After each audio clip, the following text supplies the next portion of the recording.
Hello, friends. Welcome back to the Scholar Budget podcast, where we help students to earn a debt-free degree and navigate finances. Now, listen, it is no secret that student loans are a problem.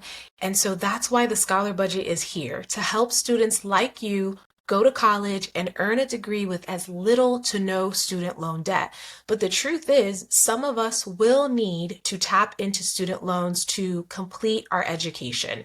So I'm so happy that we got to talk to Peter Bielagus, who has been an author and professional speaker on money management for college students for well over 20 years.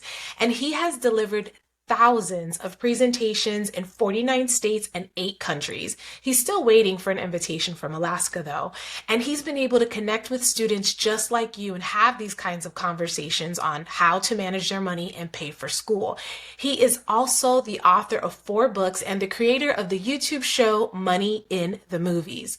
So let's jump into this conversation with Peter so he can help us understand how to better navigate student loans and ultimately not have to rely on loans and student loans. You're listening to the Scholar Budget podcast, where we teach you how to earn a debt-free degree, grow your money, and claim every opportunity with your name on it. I'm your host, Raquel Bartoli. Let's jump right in.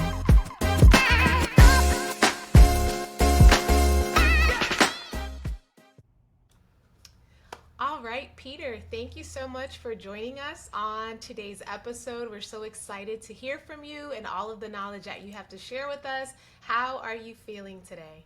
I am doing great, and thank you very much for having me.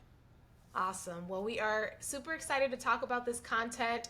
I know as a professional speaker, you're able to go out into the world and talk to students about money and paying for college and loans and all of that stuff. So I'd like to start by asking you, have you seen like a lot of conversation around student loans? Is that something that you've had to talk more and more about when it comes to students trying to afford college? Absolutely. It was a question when I first started speaking that mainly came up to the students who were either thinking about or who were already in graduate school. Okay. Like I got through my undergrad, but graduate school, I got to borrow more money. I'm getting nervous. Now people are nervous from day one. Wow. Just jumping into it, they're trying to figure it out. Correct.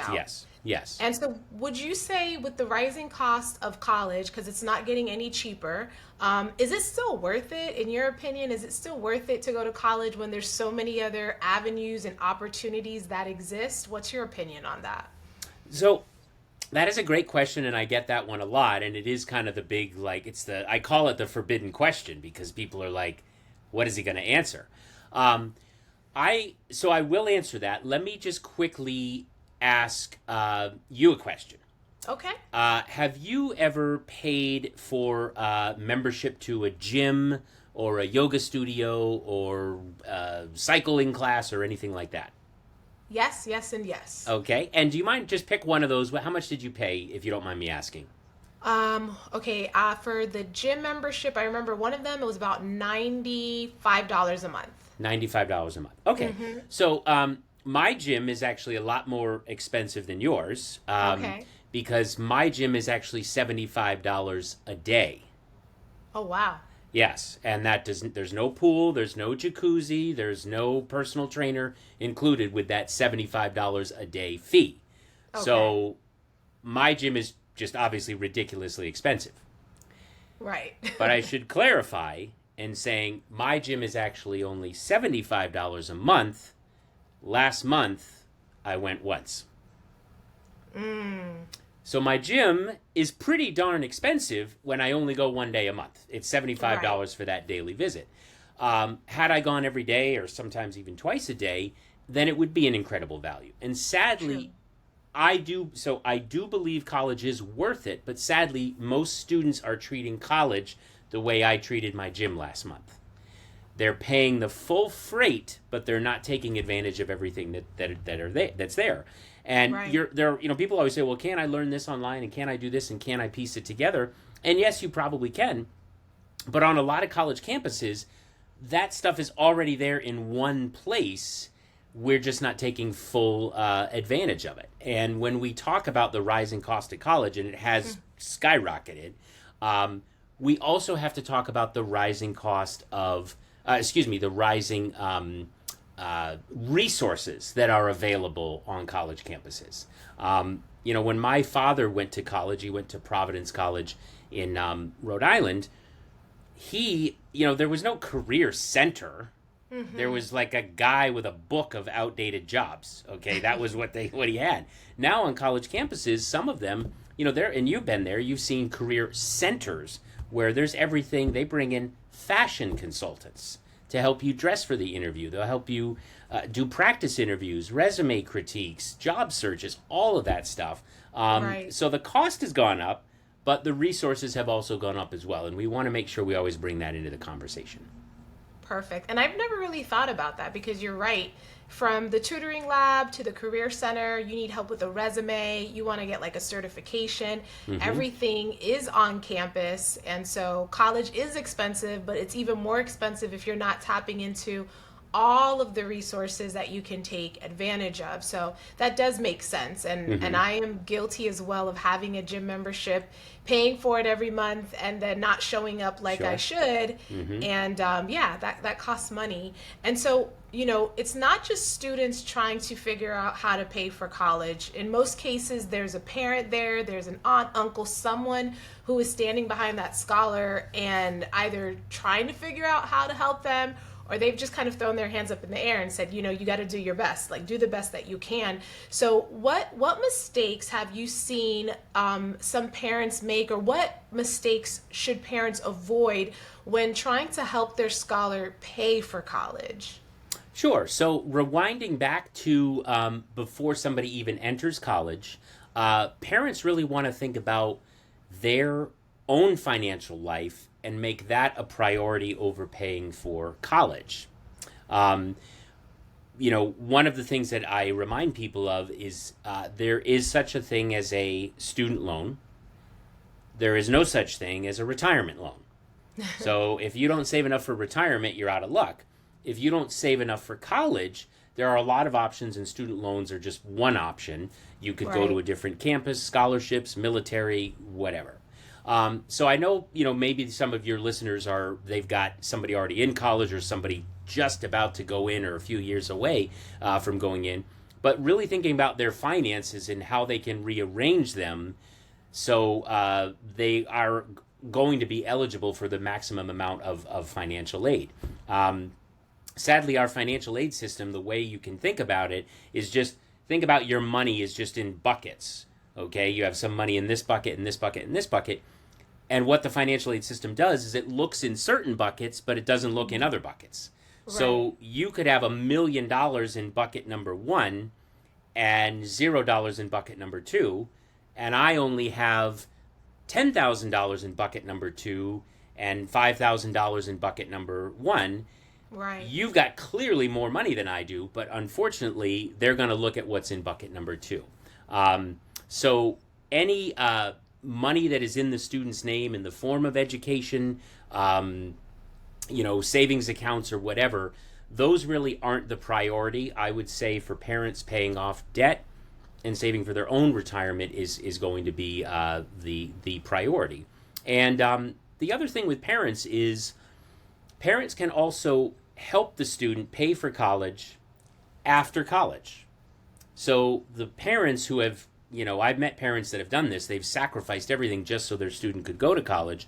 And once the student graduates from college, the parents are the ones playing catch up. And the parents are the ones who are financially struggling because they gave their child a free education, or they paid for their child's education. So really thinking about, okay, you're going to take on 50 or 60 or however many $1,000 worth of loans. We, the parents, might be able to help you pay for that afterward by giving you, parents can give up to $16,000 a year as a tax-free gift to their child. So that's kind of the other thing we want to think about, is thinking about paying for that after the fact rather than, cramming before.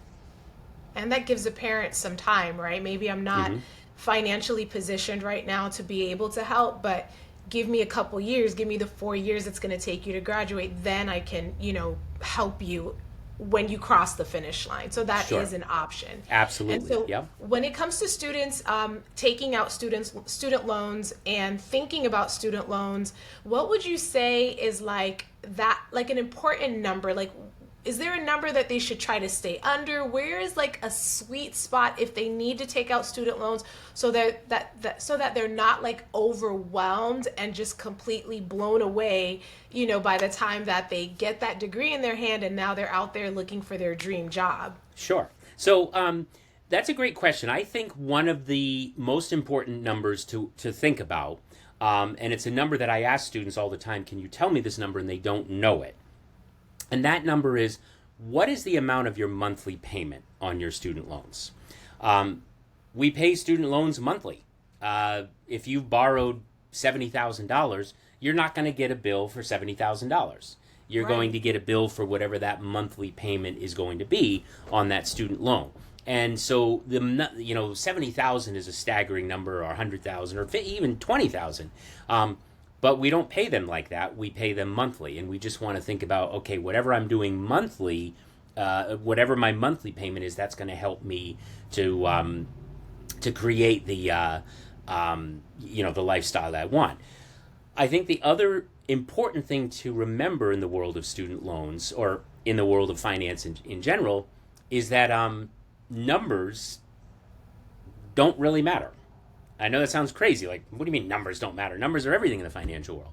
Numbers really don't matter in the financial world. What really matters are ratios, the comparison of two numbers. Okay, So- break that down for us more. Sure. So I had the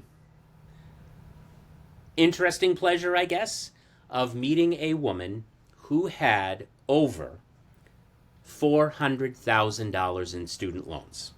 Okay. What? I didn't even know that was legally possible to borrow that much, but some of them were private, some of them were.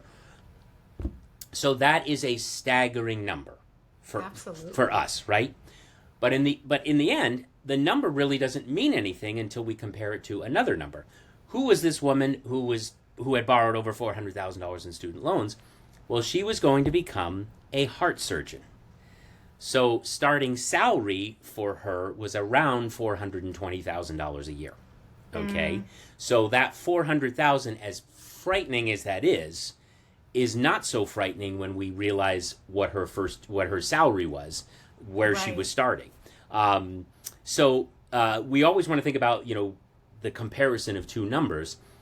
The example of that woman is a very extreme example, but it does give us an example of another sort of rule of thumb ratio, which is your total student debt should not be more than your first year's salary.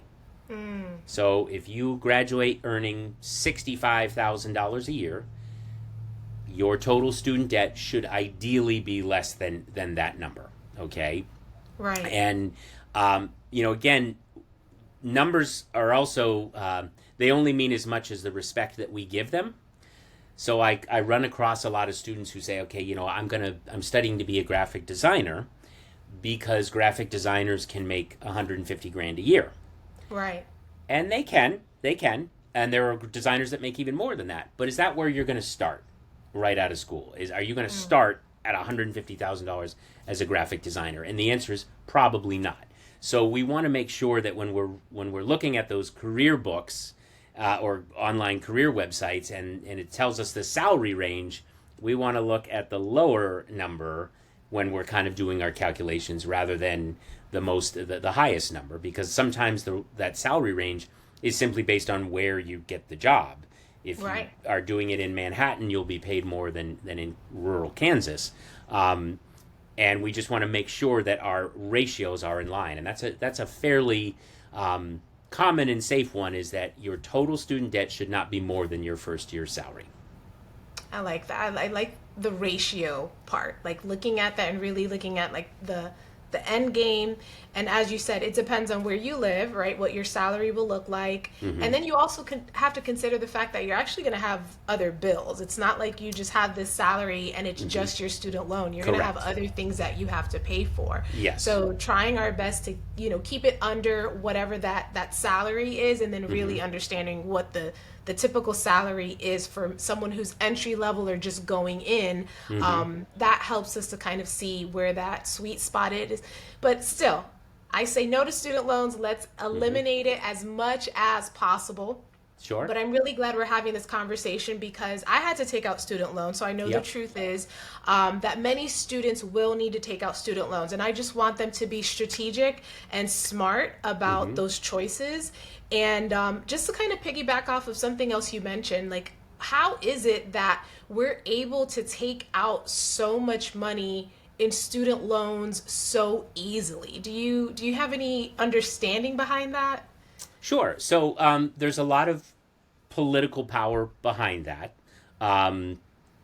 whether it's the education lobby or just people wanting the general view that the more educated we are, the more opportunities we have for education, the better and safer or whatever our society is. So there's a lot of that. There's also some with certain types of loans, the government loans, there's a lot of pressure for people who don't pay. So if you don't pay your car loan, they'll take your car and they'll ruin your credit. If you don't pay your home loan, they'll eventually take your house and they'll ruin your credit. Right. But there's only so many things that they can do beyond that. If I have a $20,000 car loan and they take my car and sell it for $15,000, I still owe them $5,000, but they're going to have to chase me for that. And they may not get it, okay? With the federal government, they have the ability to just take your money as it comes in. Years ago, I did work as a tax preparer for one of the major tax firms. $2,000, and then I'd hit the button, and all of a sudden their refund shrunk to $600 because the government was taking that refund as part of a payment for a student loan. So there's a lot of power behind that, and of course, if you are in default on your student loans, it's possible that you would not be eligible to get certain licenses or get certain access to whatever you needed. So there's a lot of safety, if you will, in terms of the government as a creditor being able to grab your money even before it reaches your own pocket. Take it out of your account, take it out of your tax refund. All of that is possible with some of these loans. That being said, you're right. It doesn't mean it's a good thing. Because it feels like the safety is more on the government side than it is on the people's side. Like, correct. We have these rules in place, but there's a limit. You know what I mean? Or there's a cap. Like, you can just take out whatever you want. Yep. Yeah, and it's it is weird because what we all know that some careers pay more than others, and some careers are in more demand than others, but we're all able to borrow the same amount of money. So imagine just if, we could all borrow $50,000 on a car loan, regardless of which kind of car you bought. Well, if you bought a Mercedes, okay, if they had to take the Mercedes and sell the Mercedes, they could get that $50,000 back probably.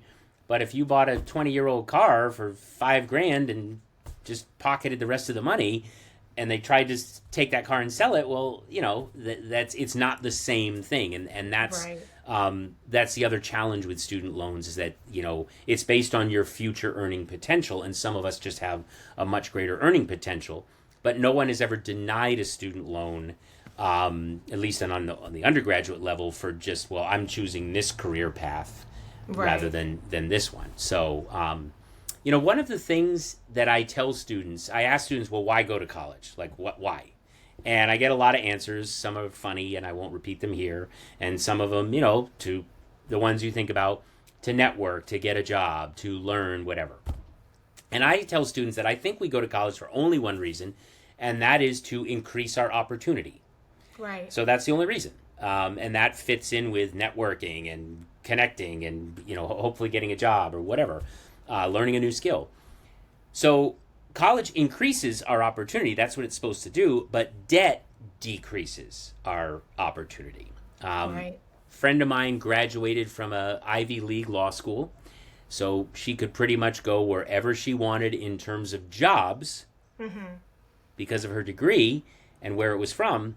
But because of her debt, all those job opportunities that she had were shrunk down to a few corporate big city firms that could help her, give her a salary that could address that debt. So even though she had all the opportunity in the world, it was that debt that literally just took it right away from her. And she had to spend 10 years in corporate law, which she hated, just to get her head back above water. Wow. I mean, there's so much to learn with student loans. So again, thank you for having this conversation with us. So for those students who are definitely in the mindset of minimizing their need for student loans or just graduating with a debt-free degree, what is your take on scholarships? What is something that you encourage students to do when it comes to scholarships, or something you would say don't do so that they can increase their chances of getting as much money as possible? Sure. So I think one of the biggest misconceptions about scholarships is that it's a merit game. I don't think that it is. I think it's a numbers game. Right. I think the more you apply to, the better chance that you have. And there are stories, and I know you've heard them as well, of people getting scholarships while they were serving time in prison. Because there was a scholarship available to them. Right. Where I went to school, no joke, there was a scholarship available to Polish American sophomores studying communications. Very specific. Very specific, because somebody was a graduate and, was in the communications department. They were Polish American, and that's what they wanted to donate to. So there are some very, very specific things. I remember speaking at a college once where they were giving away 7 nursing scholarships, and they only gave away 3 because they only had 3 people apply. That happens so many times. Yes. So there is a lot of scholarships that go unclaimed, and there's a lot of scholarships that are, small amounts where people are like, I won't bother with that. It's only $300. Mm-hmm. But I know several students who have literally pasted together $300 here, $500 here, $1,000 here, right, and managed to pay for an entire college education. And I think, you apply for however many, let's say 5, and you've kind of done all the work already. You've written the essay, you've written your bio and whatever, so you're ready to just keep applying and applying. As long as there's no fee to apply for the scholarship, then I think it is certainly worth doing, and I think it can be very rewarding. And don't worry about your GPA if it's not there, because I've heard of scholarships where they say, no, you need a minimum of a 3.0, but they don't have enough people apply, so they gave it to somebody with a 2.8, and they'd rather give the money than not. So I think consistency is the key, and I always remind students that you should be applying for scholarships as long as you're a scholar. So from high school to that last day of college, for some students that's 6 years, 7 years, 8 years, depending on the grade they're in. So they just have to consistently apply. And Peter, what would you then say are some things that students should avoid, or some common mistakes when it comes to students and loans? Like, there's this student who's about to take out student loans. What should they avoid? What should they look out for so that they don't get themselves in a very sticky, messy situation? Sure. So I would say one of the things is, if you're going to take some time to find yourself, which is fine, we all need to do that, just do it cheaply and do it quickly. Okay? I know people that have entered college and they've spent 3 years wanting to be a whatever, whether it's a geologist or a lawyer or a whatever, it doesn't matter. But they've never taken the time to find out, well, what does a geologist actually do? And what does a lawyer actually do? I mean, we think about lawyers, we see them on TV all the time, but I have several friends who are lawyers, and they're like, yeah, I've never been inside of a courtroom, ever. And I've been practicing law for 15 years. Wow. So, what does this person actually do? And so finding out, okay, I've entered this college and I want to be a hospital administrator or whatever. find a hospital administrator and ask her, what do you do? What's your job? What do you like about it? What do you not like about it? And just really try to drill down to it as much as you can. And understanding, is that what you really, really want to do? And making sure that you're on track for what you want to do and not what you think it is or what you saw on TV or whatever. And if you don't know and you need some time, that's totally fine. Maybe start out at a community college where you can just search and explore for far less money than at a 4-year private school. People say it's not where you start, it's where you finish. Mm-hmm. So if you're going to explore, do it quickly and do it cheaply. And that really can help, prevent you from wandering, maybe turning what could have been a 4-year degree into a 5-year degree, another year of college, smart. Simply because you just spent a lot of time and money looking.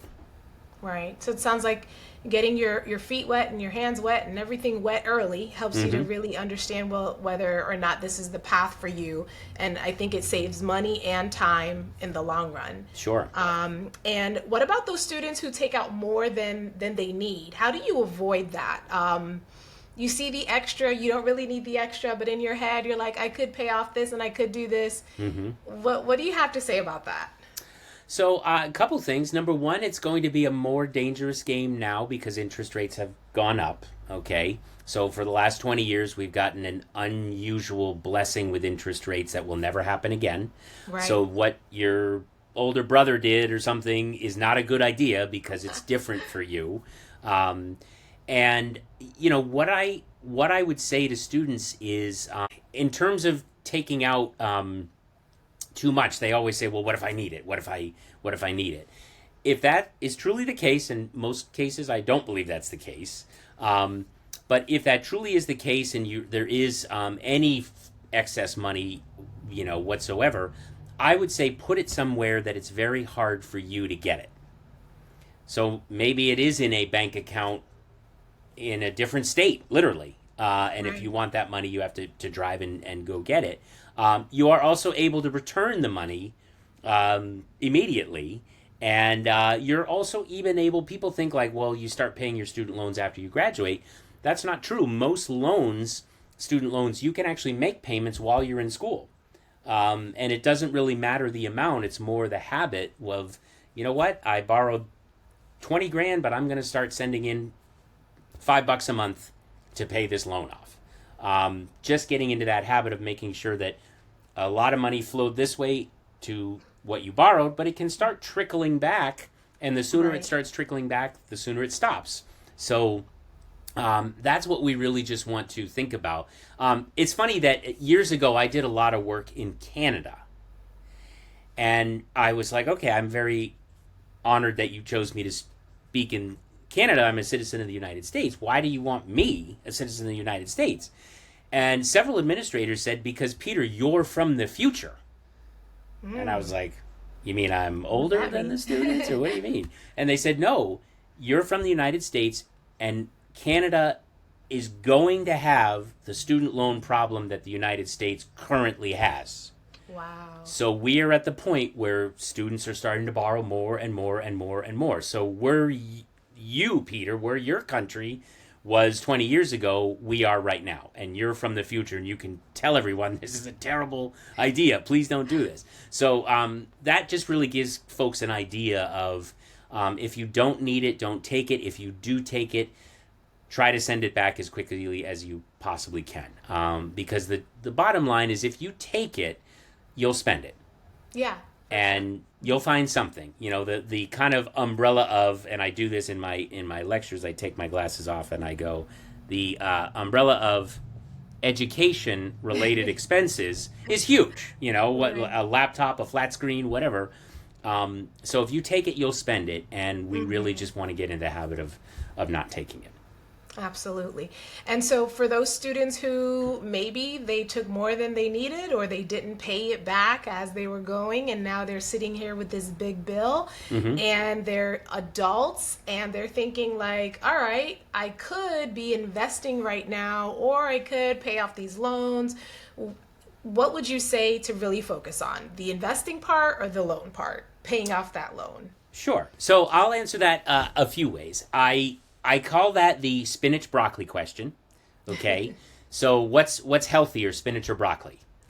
Well, it really doesn't matter as long as you're Oh, I doing thought one you of were those. really asking me. Okay, go Yeah. ahead. As Sorry. long as you're doing one of those, as long as you're eating spinach or broccoli, you're on the right track. Right. What most people do is it's the spinach pizza question.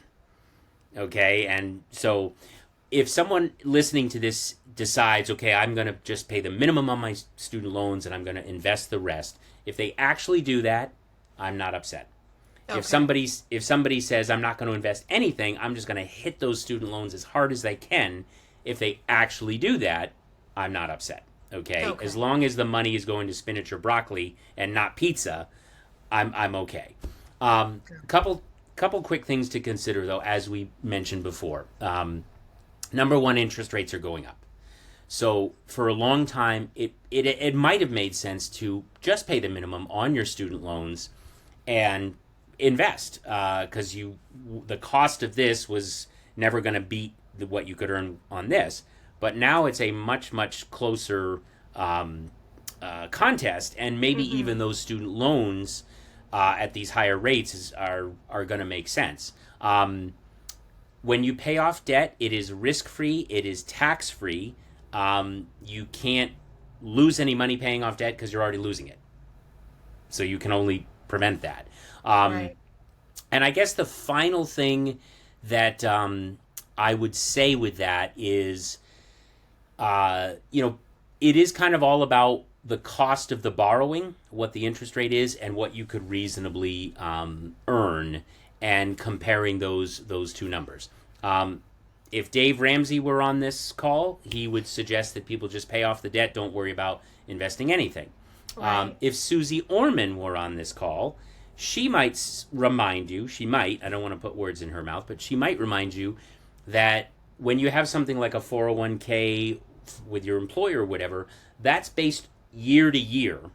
Okay. And so once the year window closes, it closes forever. So you can't go back and say, oh, this is for 2018, I want to invest this money. That window has been closed forever. Right. I guess the last thing, as I'm thinking about it, if someone does work for a company where their company offers matching funds to contribute to a 401k, I'd probably take advantage of that first. That is free money. That is unbeatable. But again, aside from that, it does boil down to, it really is spinach broccoli. As long as you're truly doing one of the other, Right. then I think you're in good shape. So it sounds like have a plan and actually commit and stick to whatever your plan is, with the ultimate goal of either paying off the loan and investing, or just attacking that loan and knocking it out so you can move into investing. Absolutely. I'll say this other thing, that I did this when I had my student loans, and I also had in college some credit card debt. But I use the word binge. Okay, so we will binge watch Netflix, or some people sadly binge alcohol or whatever. Right. Which means that binge is this, you're just hitting it hard. And what I did on more than one occasion, and what I suggest people do, is consider like literally binging down your student loans. So maybe during this holiday season, you're going to binge down your student loans by getting a second job at the mall during the holidays when they're hiring everybody. And you just say, I'm going to hit every dollar that I get from my job at the mall is going straight to my student loans, or it's going to go straight into, a savings account. And in a very short amount of time, you're not having to get a second job for the rest of your life, but in a short amount of Right. time, you can kind of pound those loans and really see some sort of progress there. So take in a roommate for 6 months or whatever it is, and just hit those hard. I was able to do that with my student loans, and when you cut them in half in a year, Yeah. that's a pretty exciting place to be. And it's possible to make those slices of those loans, slice away at them pretty heavily when we do this binge technique. Yeah, you just got to put in the work. Mm-hmm. Well, Peter, listen, I am so grateful again for all of this information, because I know that the student loans, it's such a huge it's such a huge thing, right? The numbers, how much should I take out? What can I do? So these are conversations we have to continuously have as time changes. So I want to thank you a ton for being with us. Before we close out, are there any last words of wisdom that you want to share with our scholars when it comes to paying for college and just making smart money choices? I would say that it is my number one piece of advice is that whatever you need to do, do it. Start doing it today. Don't say, you know what, I got to go to the financial aid office and I'll do that in a month, or I'll do that when I graduate or whatever. Do it today. Pick one thing that you can do today that you probably already know you should do, and just do it. Maybe it's your student loan payment is $100 a month and it's automatically taken out of your account. Maybe you just go in and you make it $101 a month. That's it. And just those little make all the difference in the long run. Awesome. Well, thank you again, Peter. We appreciate you being on the show. Hey there. I hope you were taking notes and you're ready to implement what you heard. If this podcast inspired you or helped you in any way, I would love for you to subscribe, follow, and share this with a student, parent, or educator you care about, because sharing is caring. Also, your feedback means a lot. So please leave a written review of this show on Apple Podcasts. And if you ever want to connect outside of the podcast, you can find us at The Scholar Budget on Insta or the Book of Faces. So until next time, shine bright and put in the work so we can make those dreams a reality. Bye!